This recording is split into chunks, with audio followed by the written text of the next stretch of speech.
Tonight on CBC Vancouver News. A plan to penalize BC ferries for missed sailings. They know that the government is interested in having this as an accountability. Will the threat improve reliability? Plus, a formal ask to change the name of BC's Mount Garibaldi. Every time people either look out their backyards or go up the Sea to Sky Highway, it's that reminder of how much it means to our people. Who is behind the request and why? The growing number of adults being put on medication to treat ADHD. The benefits and risks that have some doctors concerned. This is CBC Vancouver News.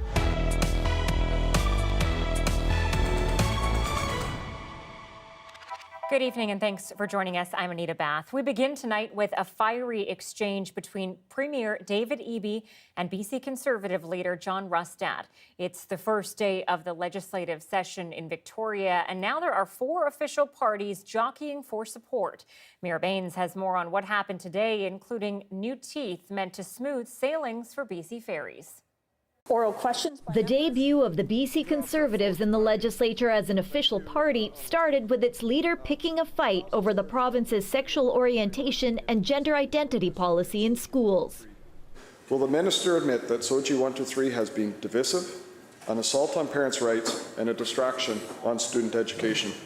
Premier David Eby's response. He sees political advantage in picking on kids and families and teachers and schools who are just trying to do their best for kids who are at risk of suicide, Honourable Chair. Shame on him. Choose another question. It's a contentious issue with heated protests both opposing and supporting the policy. Only a few from BC United, Rustad's former party, didn't stand to applaud. The tradition of standing in the legislature and clapping is not, one that everyone embraces. Not everybody should feel that they have to. BC United leader Kevin Falcon focused on housing and affordability and also took a shot at Rustad. John's question was just so tone deaf from what was going on in the legislature that I don't think was very helpful. Falcon also announced a new BC United candidate to compete for Rustad's riding of Nechako Lakes in next year's election, Mayor of Houston Shane Breenan. It's a move to shore up support on the right of the political spectrum. Meanwhile, the province is trying to calm rough seas at BC Ferries. The corporation is facing criticism over long waits and cancelled sailings. BC's Minister of Transportation announced penalties for BC Ferries when core sailings are cancelled due to staff shortages. It's a $7,000 fine on major routes and a $1,000 fine for sailings on minor routes starting April 1st. In the coming weeks, the province is expected to table new housing policies aimed at building more affordable homes. Mayor Baines, CBC News, Victoria. One of BC's most well-known mountains could soon have a not-so-new name. The Squamish Nation is formally requesting to change Mount Garibaldi to Enshikai, an historic title it has used for thousands of years. As Michelle Gazoub reports, they say it's a chance to teach a key part of BC history. To the Squamish people, the mountain known as Garibaldi is sacred. Legend says the peak helped many survive a great flood thousands of years ago. Now the nation is formally asking the district to change the mountain to its original name, Enshikai. Our people survived the big flood in the long ago. For instance, our people went to the peak of Enshikai, attached our canoes and many other things via cedar rope. This was one of many mountains in the area that helped preserve and save some people. Squamish oral history also speaks of a serpent slayer who used the mountain slopes to train.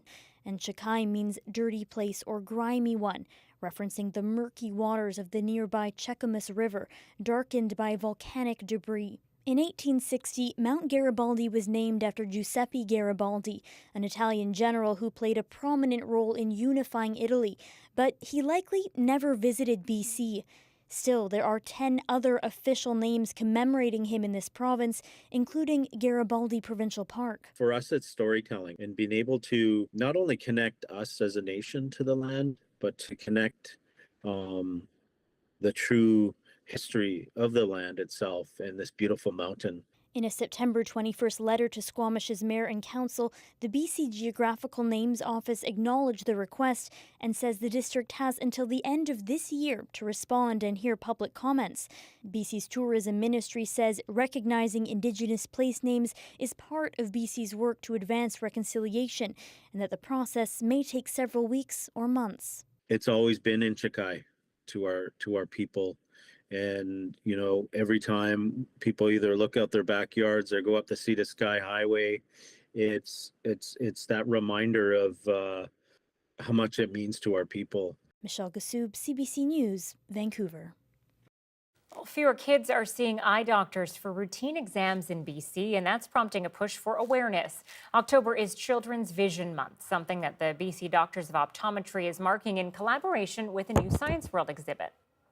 We're actually down about 50% of the kids that we used to see before the pandemic, and this is very alarming. BC Doctors of Optometry recommends that children get their first eye exam at the age of 6 months, followed by annual checkups. The interactive Science World exhibit is called The Superpower of Sight and will run until the end of the month. And as of today, it is mandatory for certain people to wear masks in BC's healthcare facilities. Healthcare workers, visitors, contractors, and volunteers in all patient, client, and resident care areas are required to wear masks. These rules apply to hospitals as well as long-term care homes. Patients and long-term care residents can mask as they wish. A recovery home operator in Surrey is sounding the alarm over the lack of services for women battling addiction in our province. Many face long wait lists for treatment and recovery. As John Hernandez reports, those who have gotten in say the months-long wait list can mean the difference between life and death. I felt that the only option for me to stay sober was prison. Desiree Belil spent more than 2 decades battling addiction. Attempts to get into a recovery home in Surrey thwarted by months-long wait lists. I remember I had called and I said, please get me in because I feel like something's going to happen. And I had an accident. I was intoxicated and I had a pretty tragic accident on my own, and there was nobody else there with me, and that was a real eye-opener. By the time that they get back to you, like, you don't want to go to rehab anymore. A similar struggle for Terrace's Paige Pettit-Bowman, who for years struggled to get into a recovery home. There definitely is a need for women, and like, I have friends, that try to get into rehab, and like, they're like, how do you do it? Pettit-Bowman and Belil are both residents at Back on Track Recovery in Surrey. It currently operates one of the few women's recovery centers in the city. When a person reaches out for help, you have to strike while the iron's hot. Founder Cole Isaac also operates 7 men's recovery homes. The average wait time for them is about 2 weeks, but for his women's home, it's up to 7 months. In 6 or 7 months, as they're on the wait list, they could die. A shortage of women's treatment centers in BC has been noticeable for years. In Vancouver, Union Gospel Mission recently launched this extensive women's recovery facility where residents can stay with their children for up to 5 years. What we were seeing was a very large need for women, and in particular women with children who were ready for recovery and needed to be somewhere sort of long-term to stabilize. Information on how many women's facilities there are in Metro Vancouver is hard to come by. Municipalities don't track it. Advocates estimate 1 in 15 recovery homes are for women. The hope is the number of spaces will grow. Back in Surrey, Isaac is working with the city to get this second site licensed before the end of the year. We want to set the standard high and show other cities how it's done. I feel safe here. My kids have got their mom back. My mom's got her daughter back. My dad's got his daughter back. Examples that life-changing treatment can happen if those in need can get help when they need it. John Hernandez, CBC News, Surrey. Some doctors are concerned about the sharp increase in the number of adults in Canada using ADHD medication. They worry the drugs can come with health risks. Lauren Pelly has more on what could be behind the rise. I take Vyvanse. It's 1 pill a day. David Martin was diagnosed with ADHD close to a decade ago at the age of 46. The Toronto resident says medication finally helped him focus after years of struggling with time management and procrastination. I was more noticeable about dates and when things were coming up and doing things ahead of time. ADHD stands for Attention Deficit Hyperactivity Disorder, commonly treated with medication. New data from BC shows the rate of adults using ADHD medication has gone up dramatically, from 1 in 1,000 adults in 2002 to nearly 17 in 1,000 by last year. The new numbers were released in a letter sent to healthcare professionals by a group of medical experts. It warns some people can experience adverse effects from certain ADHD medications amid concerns the condition may be overdiagnosed. What to do if you think you have ADHD? Some doctors say social media videos are increasing awareness and encouraging more people to get ADHD assessments. I've certainly seen this trend happening in my own clinical practice. This physician is among those worried more Canadians are seeking medications that are linked to rare health risks. I've seen heart conditions that have been triggered by the ADHD medication, by stimulants. But this social worker and therapist says for many adults, a diagnosis can be a fresh start, and meds are sometimes necessary. If we need glasses to support our vision, you know, society is less likely to show stigma toward that. Same goes for medication. In the decades before Martin got treatment for ADHD, he dreamed of going into computer science, but that career path didn't work out. Had I been diagnosed earlier, I maybe wouldn't have that regret.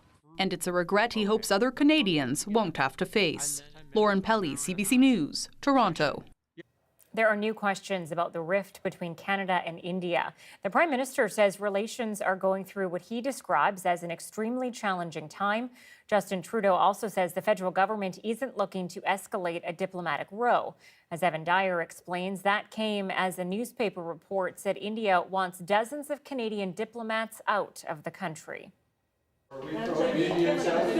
Canada's foreign minister declined to confirm the reports from India that the Modi government wants more than 40 diplomats to leave. We will continue to engage privately because we think that diplomatic conversations are best when they remain private.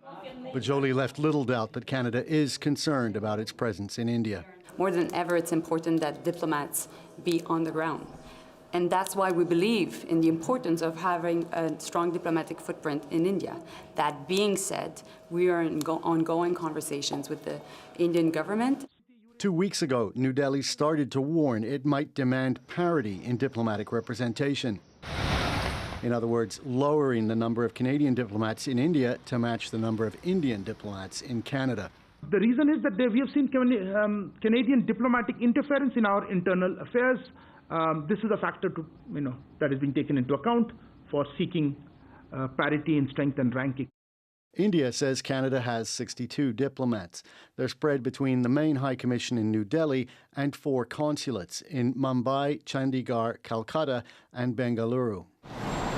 India claims it has only 21 diplomats in Canada, so this would mean Canada has to make a 2/3 reduction.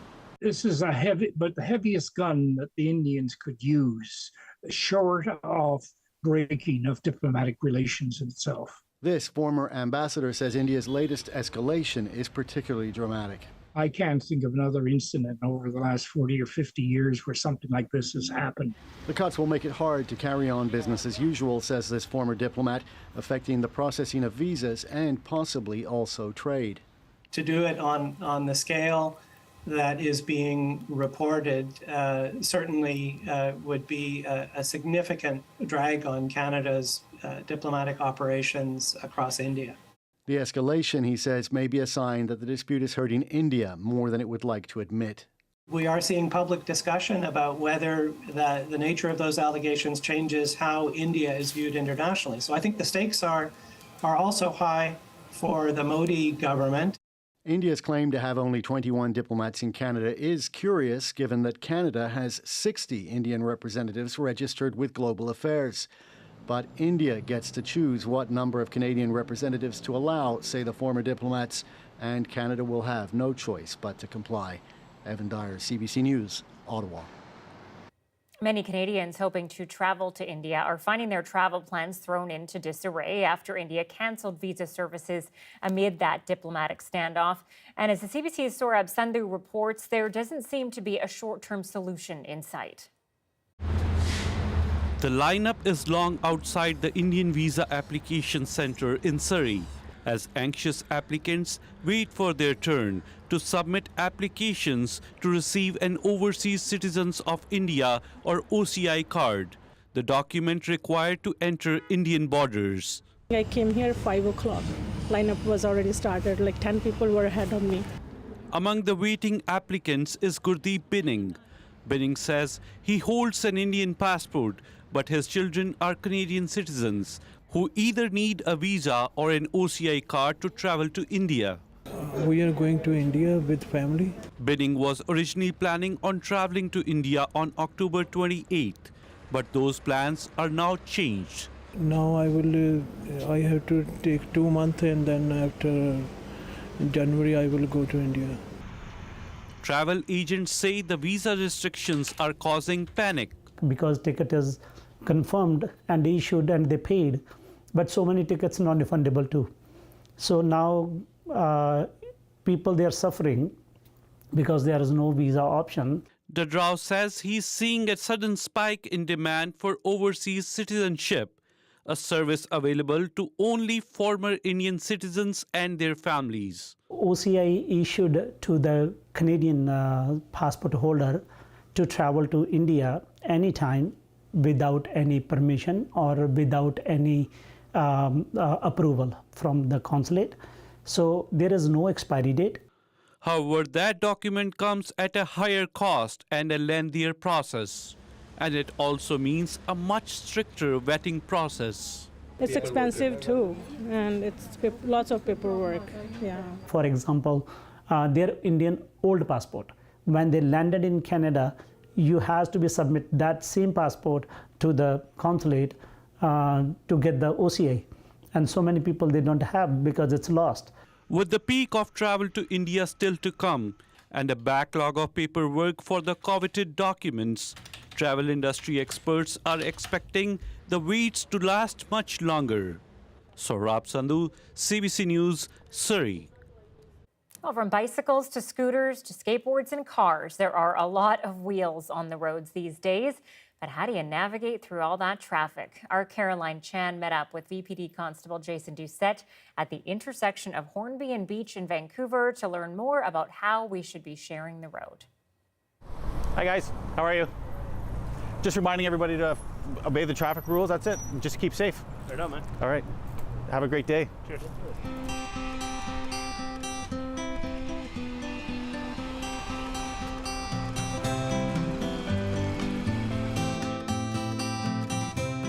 For us, it's all about road safety. So I'm looking at pedestrians crossing at the right time, for cyclists not being on the sidewalk, but also playing by the rules, similar to a vehicle. And it's the same thing. You know, we stop. Most people are happy to see us. We give them a bit of a reminder, and hopefully they move on and tell 10 friends. Do they get angry at you, or do you feel any like rage from them? Not usually. It's funny. Most people are like, yeah, you got me, and I should know better. And once we explain too, like if you do roll the stop sign and someone else makes a bad decision, it's not going to end well for anyone. So by taking the time, play by the rules, and you'll get there safely. Do you find that most people know what the rules are and they're just being cheeky about it? I do. Sidewalk is a big one because people they want to go the path of least resistance. Then all of a sudden they get to a group of people and they're doing this through it. So we're trying to remind people now that even if there's no one there, still play by the rules. Hi, it's the police. How you doing? Good. We're just out talking to people about road safety today. You're in a bit of a unique situation because these actually aren't supposed to be ridden on the Vancouver streets. So the single wheel apparatus that he was riding, they're actually legal in Vancouver because it's motor powered. So it's supposed to have insurance and all those sorts of things. So they should only be operated on private property. It could be one of those things where the rule book hasn't caught up with technology. That's not for me to decide. There you go. There you go. Oh, okay. Thank you. You're welcome. My friend wants one. Anybody else? I'll give you one to give to someone later. There might be somebody that left. The simplest thing is just everybody play by the rules. If there's a stop sign, stop. If you come up to a crosswalk, stop. Look both ways. If you're a driver, stop at the stop sign. Be predictable. That's what all these rules are in place for. Because if you're predictable, people know what to expect, and you're less likely to come into conflict.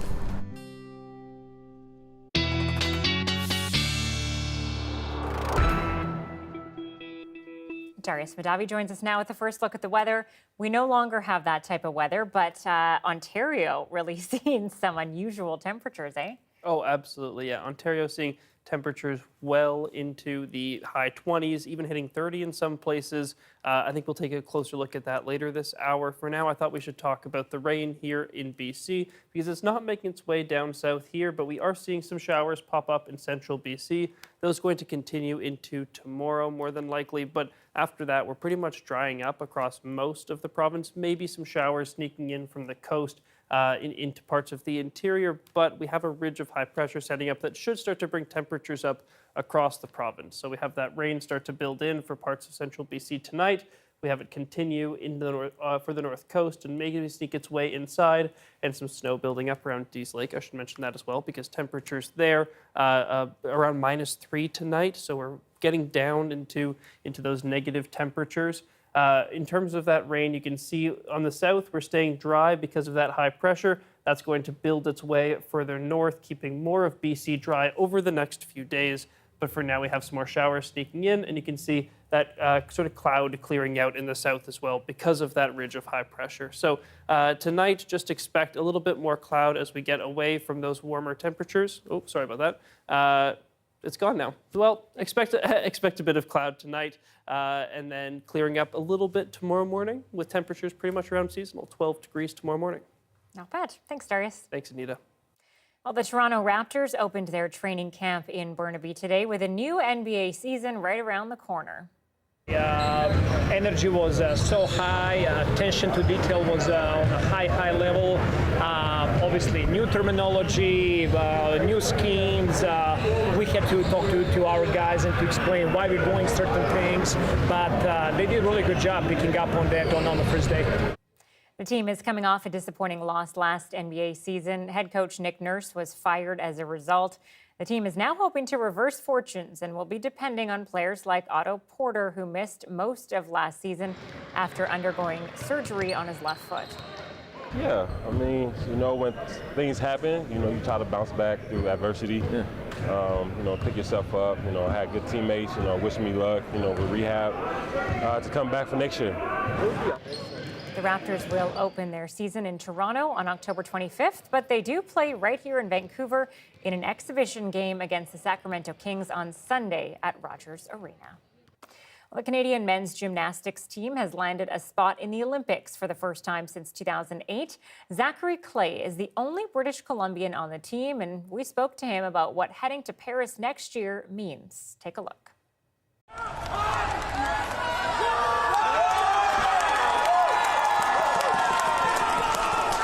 Just such a surreal moment. Just so happy that, it finally happened. I've been doing gymnastics for quite some time, and I've had some missed opportunities in the past for making Olympics or making a team to Olympics. So, just for this to finally happen, it's just so amazing. Almost every time when the Olympics is kind of coming up in the past, it was like we usually just kind of fell apart. Like we had injury after injury after injury. And, just the nature of the sport, once you get an injury, you're just out for a good amount of time usually. Like even for me, back in 2015, right before Olympic trials, I snapped my ACL at a competition. So obviously that took me out for a good while, had to get surgery for that. It's been tough in the past, but, we've definitely learned from our mistakes and, now we're here stronger than ever. Zachary, he's gone to several, worlds, and there were so many, the guys have been so close, just missing it by, hundredths of a point. And so it was very emotional, because you just really, really feel, you're just, you're just hoping and praying for these guys. They've, it's a lot of sacrifice and dedication and commitment.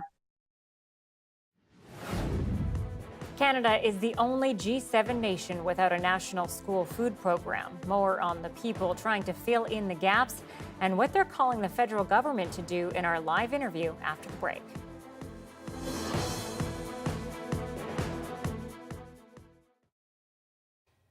Thanks for watching our commercial-free live stream tonight. At an elite hockey program in Saskatoon, they're hoping to create opportunities for Indigenous youth. It's called the Indigenous Sports Academy, and it's fostering excellence on and off the ice. The Northern Hounds versus your home team, the That's the end goal, is we're putting out future leaders and people that are going to contribute in a positive way in the future to society. Courage Bears, founding director and director of hockey operations for the academy. So it's U17 prep, and we play in the Canadian Sports School Hockey League. It's a league that, it's first and foremost allows kids to pursue their outside passion, but it also combines education with academics. And of course, we all know how important education is, and as well as this personal development for the athlete. I'm Dan Thomas, left winger, number 10, Indigenous Sports Academy. I'm from Chapways First Nation. Go to school in the morning, but if we have morning practice, then we're usually on the ice around 8, done by 9, so we usually go for class, and then our classes kind of switch. So afternoon goes to morning, and then morning goes to afternoon. Johnson Jack, goalie, number 31, played for Indigenous Sports Academy. Being able to represent my people and the native culture, I guess, and who my people are. Being able to represent really what I liked about it is that's you never hear of an Indigenous Sports Academy or academy anywhere. So I was like, I want to be a part of that. Greg Slavojan, head coach of the U17 hockey program. The program's all about, giving them opportunity, and I'm a firm believer, the way I run my teams is, honest hockey players, what we're trying to build, but more importantly, honest person. And so the off-ice aspect to the program is very, very important. We billet them in Saskatoon, and they come from primarily Western Canada. It's one of our mandates of the program is that we'd have all Indigenous kids, so we have First Nation and Métis kids, so from all over. Oh yeah, my family actually right over there. They have a sign and stuff going. They all love this. There's a whole 20 of them over here. This season, improve as much as I can. Try to get onto a junior team. It's really all just try to improve and get as best as I can. Just to get better and, grow as a player, help my teammates out, be a good teammate, and just have lots of fun. We all have a role in trying to bring people together, I think, and that's just, if hockey can help do that, then I think we're helping a little bit in some small way. We don't talk about winning, ever. It's all about the process and just becoming a better person every time we're out. Reconciliation, we use the term a lot, and I think if we can facilitate and play a role and be a positive outlet for our athletes, would also be a positive image for the Indigenous community, and that's a part of our goal.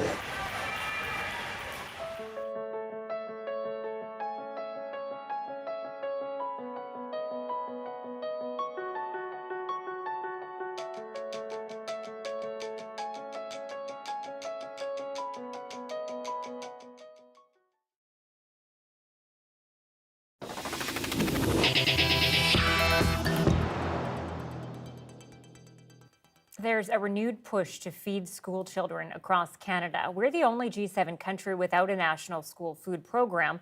And in April, BC committed $214 million over 3 years to support food programs in schools. But there's still a long way to go. The CBC's Deanna Sumanak-Johnson breaks down what gets served across the country and how the federal government could keep a big promise. At this Catholic elementary school in Toronto, each child gets a morning snack. What's your favorite snack here? Yogurt. What are the grade 8s? But the adults in charge of the snack program are getting nervous. Those eye-watering prices you're seeing at your grocery store, they're facing them here too. Their limited funds just won't buy as many little yogurts or pieces of fresh fruit as they once did. It's been really hard to provide with what the money that we get. for the whole school year. People like Janet Polo are having to make some tough choices. Expensive fruit rarely shows up on the menu anymore. I brought them pears. Kids didn't know what's the pears, so they were so excited. So pear gone. And while they try to give a kid a snack anytime they say they're hungry, not just at morning time, a tight budget means shelves on the fridge here are a little emptier. It's heartbreaking when sometimes the kids come in and they say, Miss Polo, I'm hungry. Like, I don't have a snack for the whole day. The program here is run by the Angel Foundation, a charitable arm of the Toronto Catholic District School Board that serves some 90,000 students. Its funding comes from a patchwork of sources, some from the City of Toronto, some from the province, and the rest through private donations or fundraising. We're making up the difference. That's a huge responsibility. I'm not sure we can sustain it forever. As unstable as that funding is, schools covered by this foundation are some of the lucky ones. PEI is the only province that has a universal school meal program where families pay what they can for a hot lunch. Yukon and Northwest Territories also have programs that cover most students. But in many other places in Canada, kids don't get any snacks or meals at all. All this is happening as increasing food prices are making it difficult for many Canadian families to provide nutritious food for their kids to take to school, making the question many have been asking for years even more urgent. Why does Canada still not have a nationally funded universal school food program? We are alone in Canada, in the G7, and in most of the OECD countries in not having a national school food program. We need to be doing things differently. Debbie Field is the coordinator of Canada-wide Coalition for Healthy School Food. We now have about a third of the kids in Canada funded by provinces and cities, some by parents, some by other donors. So we have something, but we need the federal government to make it consistent and grow it, because right now the affordability crisis is really important.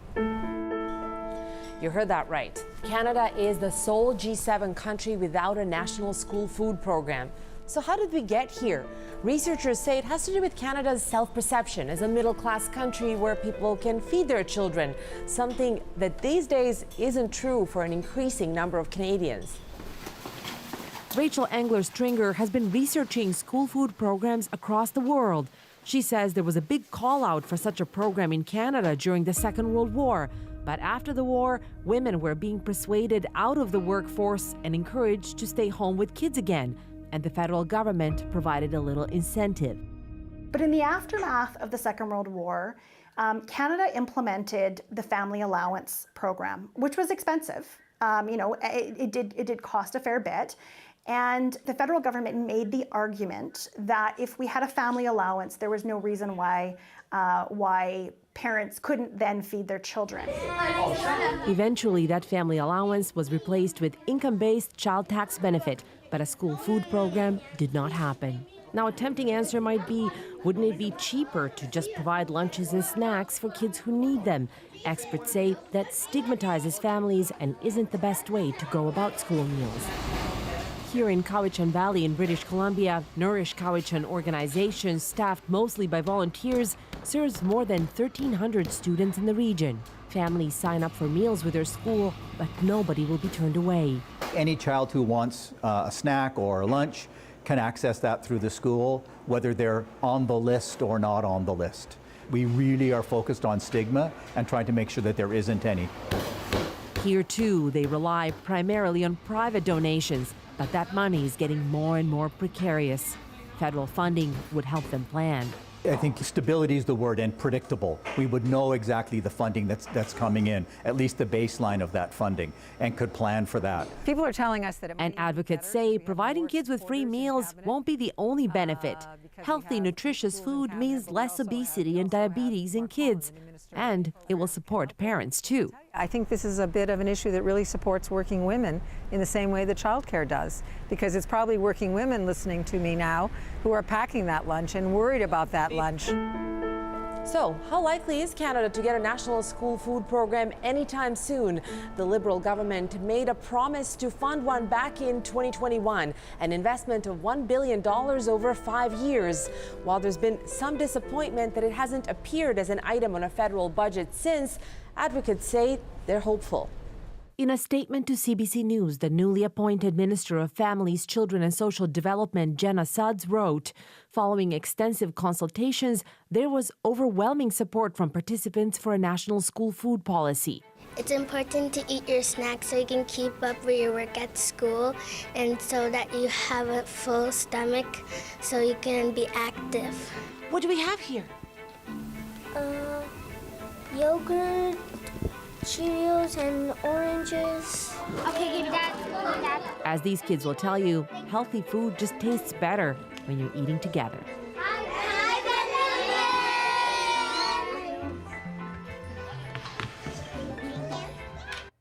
While BC is one of the provinces investing in food programs, there's still a long way to go. Joining me live now to explain why is Matthew Kemshaw, the Executive Director of Flourish School Food Society.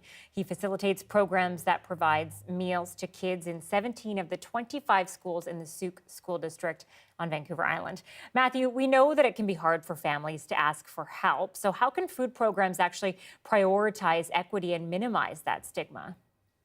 Well, it's a good question. It's not an easy thing to do with limited funds. Whenever we're providing food in a targeted way, it's challenging to completely eliminate stigma. Kids get a sense, that not everybody's getting the meal that they're getting. So it really comes down to a supportive school culture, I think, making sure that the communication that's going out to families and especially to students is that we have food and it's for everybody. And if you need some extra lunch today, you can come down and get it. As much as we can, we try to encourage schools to be really, I guess, supportive, open, positive in the communication about, sharing food with students and to create a culture within the school that is sort of like the culture at home. Like if you're hungry, you can just come and get some food, and just try not to make it a big deal, that it's just something that we have now and it's food for everybody. Yeah, it really surprised me that Canada is the only G7 country without a national school food program. What is it that needs to change now to bring that in? Because these things can be very bureaucratic, they can take a lot of time, but how can we do that now? Yeah, it's a tough question. I think, there's not one thing. The one thing we need is money, I guess, from the federal government to be able to enact a federal program, a national school meal program.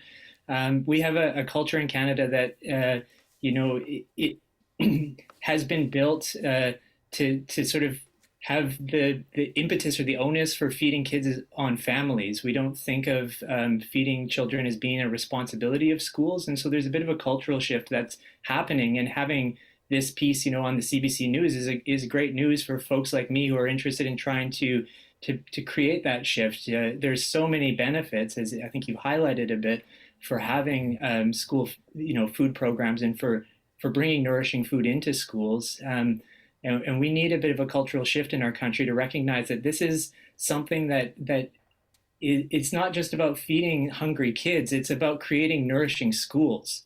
This can be a really, really important shift in the way that education happens. If we get behind a bit of a cultural shift and bringing food into our schools in a good way.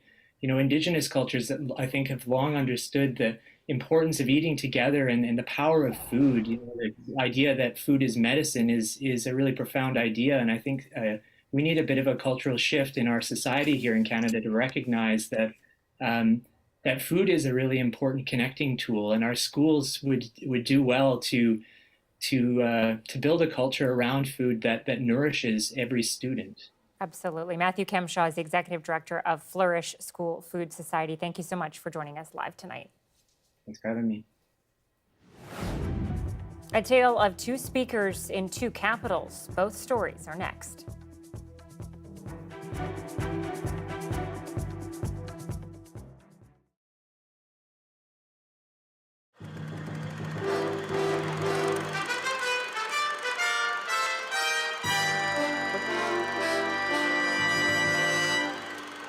To understand what's at stake here, you have to understand the area and its people. The nearest settlement is the village of Sayward, roughly halfway between Courtenay and Port McNeill. Most of the homes overlook a stunning seascape and the one industry that has provided generations with a paycheck. But that same industry has taken its toll. on a wilderness that once seemed limitless.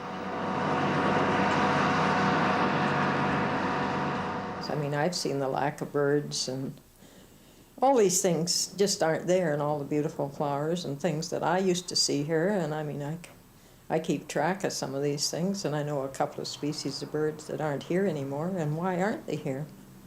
And some of it, to me, is because we've lost some of the forests. Fran Duncan's lived in the area all her life. So has her husband, Glenn. He logged this valley 40 years ago. There were no big logging companies then. Environment wasn't an issue. How times have changed. But it's got to the point now you can't ignore it. You know, I could go up a valley, I could see some timber standing, I could see a heck of a lot of slash too, but now I go up a valley, I can't see anything standing, and it's really got home, you know? It's got home all right, and that probably explains why here in Sayward there's a lot of support for the loggers' stand. Trees are trees, they gotta come down. No, that's good. I'm just bugging you. That's good. Take a stand beside these tree huggers and everything else. About time we did something. It's not gonna take a great big bite out of our tree farm license, and it's not gonna really affect us too badly.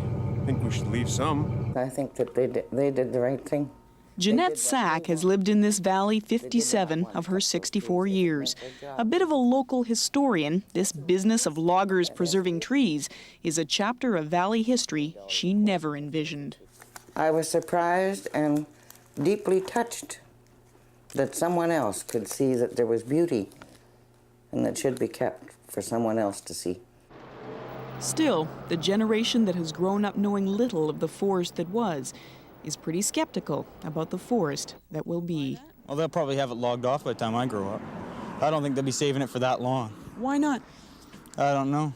I don't think that they'll be saving it for until I'm old enough anyways. Yeah, these are the ones they took sites on.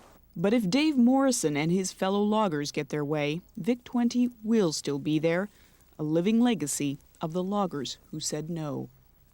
We've got concerns about our forests, and we want to work a long time too. We're not here to butcher it down or destroy everything. That's not what we're here for.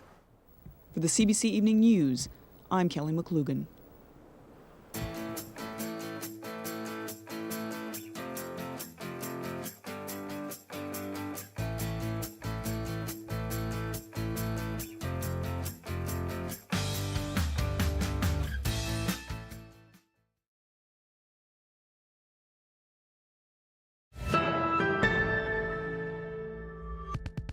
In a rare mid-session vote, members of Parliament have elected a new Speaker of the House of Commons.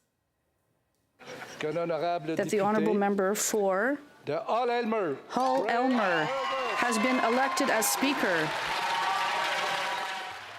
The election of Liberal MP Greg Fergus is historic. The 54-year-old becomes the first person of color to hold the job. As is tradition, Fergus was ceremonially dragged to the Speaker's chair by the Prime Minister and the Leader of the Opposition.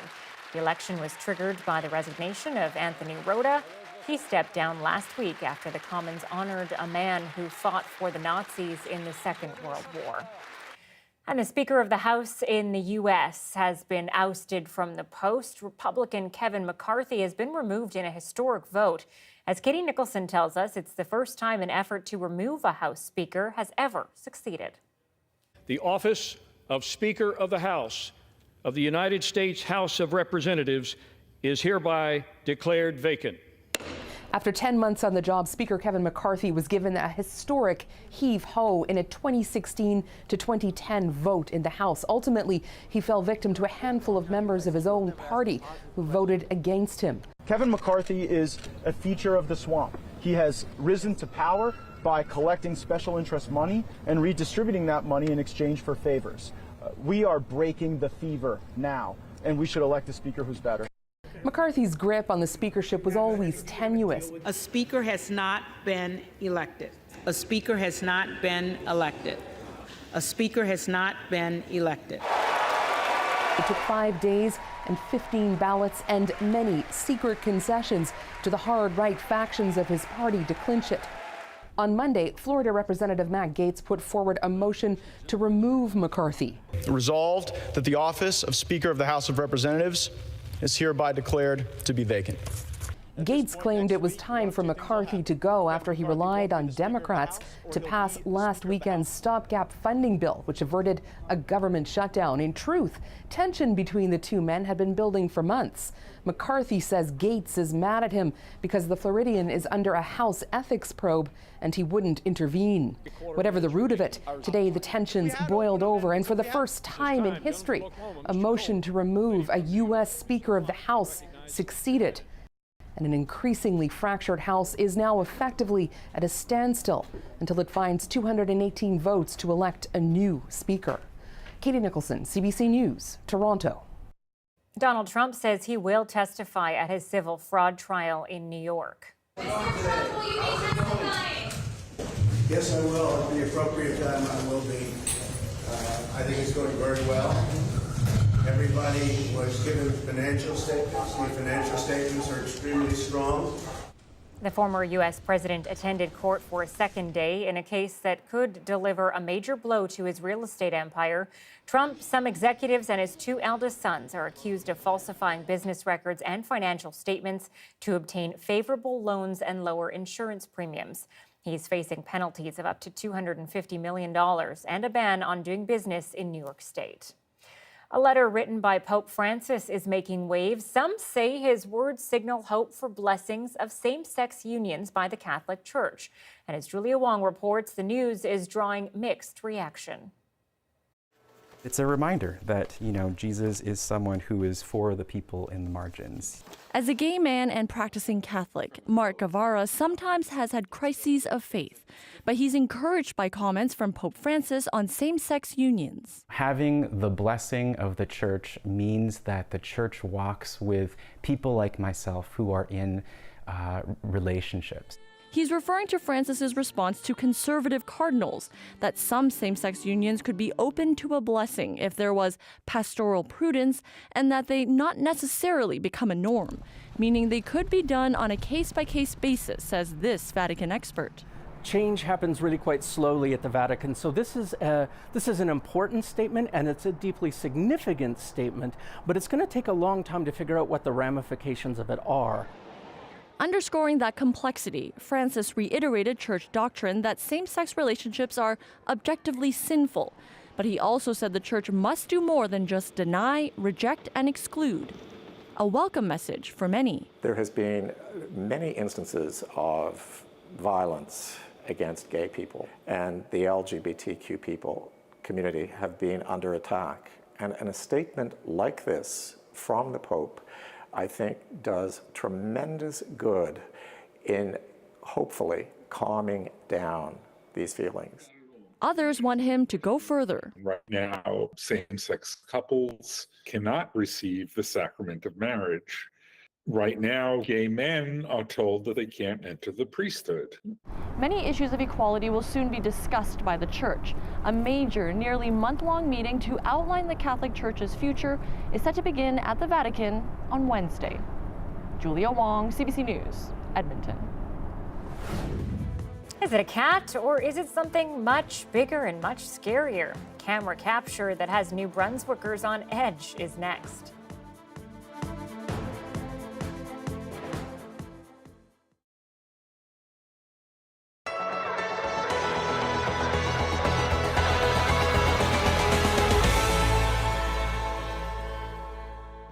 Rajbir Singh is the leader of Missile Winnipeg. His group works to teach Sikh religious practices and traditions to youth, but now there's something else on his mind.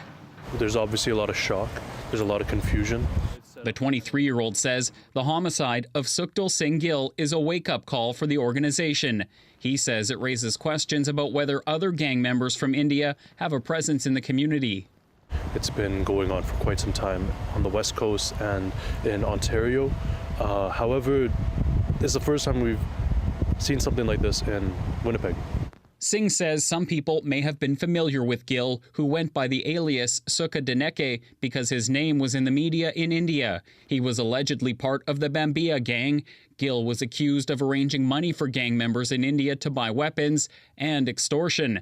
Singh says it wasn't known he was in Winnipeg until he was found dead.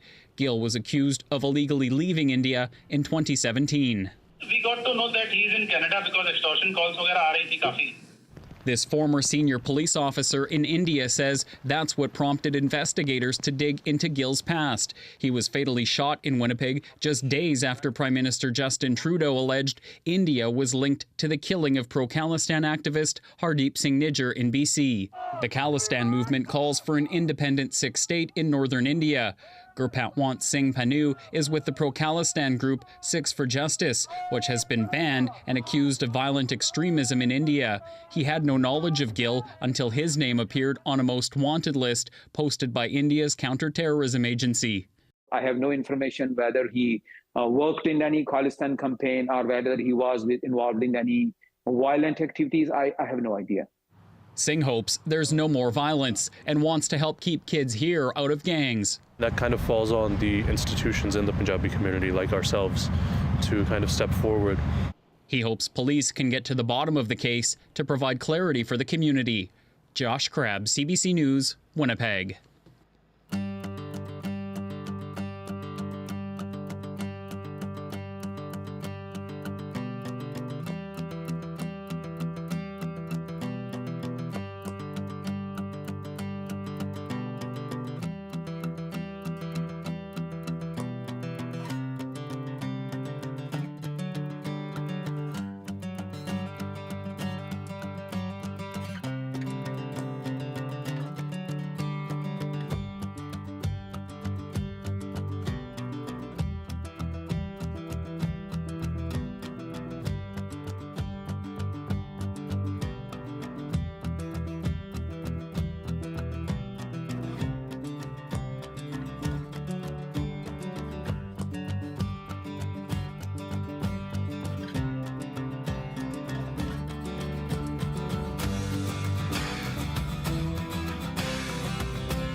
A house cat on a late-night stroll or a wild feline? This next story may leave you guessing.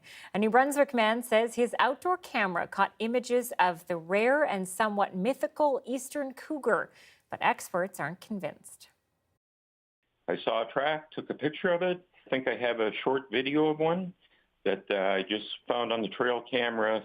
It was long and it was brown, and it had the fur, the hide on it had that real sleek appearance, this very short brown fur. And doing some comparison with actually my girlfriend's house cat, and there's a great difference in size.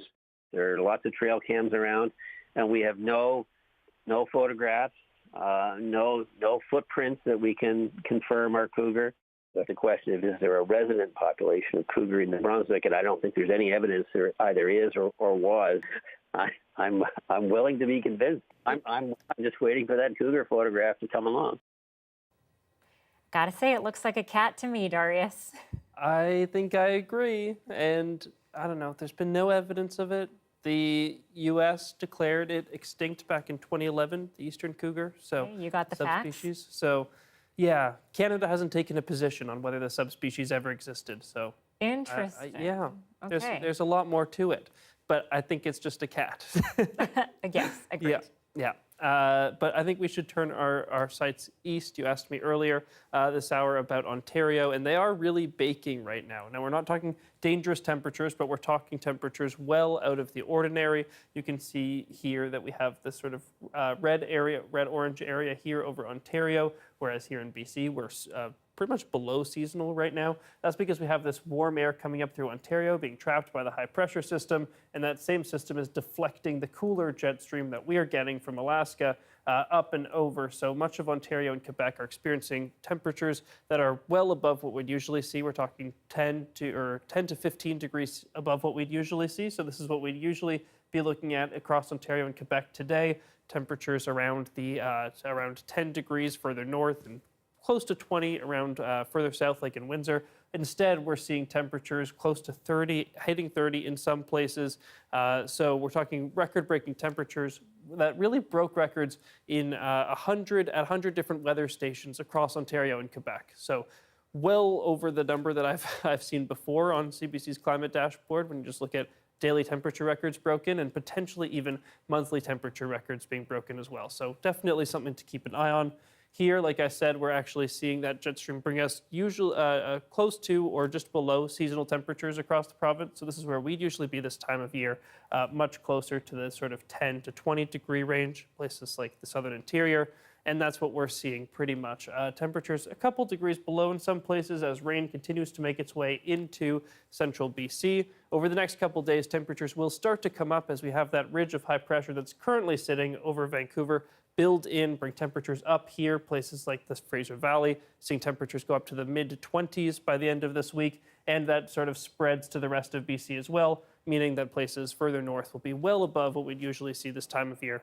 But for now, we have to live with a little bit more rain in the south, but not much. And tomorrow, most of that rain clears up as the ridge builds in, seeing clearing skies, and that's the case here in Vancouver as well. We see plenty of clear skies over the next few days. It's not until the end of the weekend that we maybe see the cloud and rain return. Good news. Thanks, Darius. Thanks, Anita. It's once again time to choose the bear that exemplifies fatness. Coming up, the Tubby Titans at Alaska's Katmai National Park, hoping you can help decide who is the fattest of them all.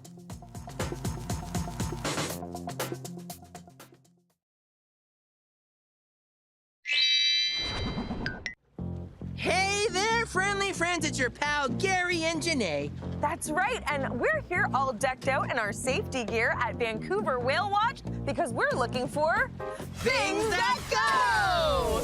That's right. And this time, it's not just one thing that goes, it's two things. Isn't that right, Janae? That's right, and the first thing that goes is a Zodiac. And a Zodiac is an inflatable boat that's great for ocean adventures. Yes, it is, which is perfect for helping us find the second thing that goes. Whales! Whales! That's right! And our friends here at Vancouver Whale Watch have over 25 years of experience in driving Zodiacs and looking for whales. So, we're in the perfect spot. Yes, let's go! so let's go! Come on! Woohoo! Here we go! Woohoo! Yeah! Wow, we're really going now! Yeah, we really are! Whoa. Yeah, this is really awesome, isn't it, Janae? Hit it, Captain Mike! Yeah! Wow, this Zodiac is so cool! I know, we're going so fast. Look at that! Woohoo! Whoa, wow, look what we found! Are they whales, Janae? No, they're not whales. They're sea lions. Still cool. Keep your eyes peeled for whales, Gary. They're always peeled, Janae. Do you see them, Gary? I don't. I don't see any yet. Yeah, whaley, whaley, whaley. I got my peepers peeled for whales, Janae. You just tell me what. No, Janae, don't interrupt me because I'm trying to tell you. The whale. What I'm trying to. Don't interrupt me because when we're trying to look for whales, you have to keep your eyes peeled, okay? Whales. It worked. We called them. Look at that, Janae. Look at them. They're right there. Guys, can you see them? That is so exciting. That's an orca whale. They can get up to the size of a school bus. Really? Yeah. That's really big. Wow. You see when they come up and you can see their dorsal fin, see? So the dorsal fin keeps them straight, you guys, and they don't kind of tip this way. Really? That's amazing. Wow. Did you know that they're the largest dolphin in the world? They really are? Yeah. Whoa. They do look pretty big. Hello, largest dolphin in the world. Hi. Wow, they're beautiful. They really are. Gary, we're having a whale of a time. Bye, whaleys. Thanks for coming and playing.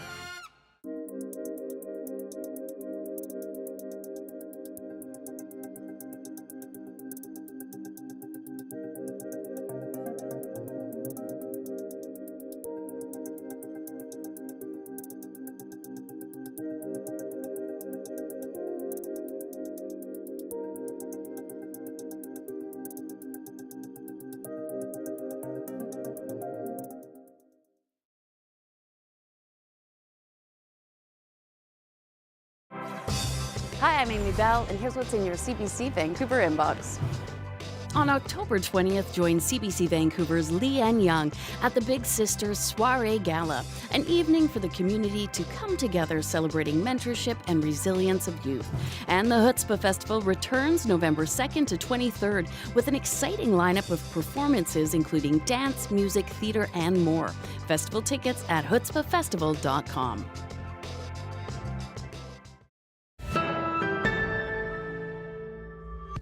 It's that time of the year again where you get to pick a winner for the fattest bear. Alaska's Katmai National Park is home to some of the largest brown bears in the world, who, in order to survive, get pretty big during the summer. To celebrate their success, park rangers have organized Fat Bear Week, where you decide which of the creatures exemplifies fatness. Voting happens between 9 a.m. and 6 p.m. until October 10th.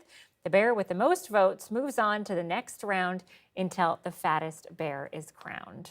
This is always my favorite every year. I love watching them plump up. All right, go out and vote. Thanks so much for watching CBC Vancouver News. Good night.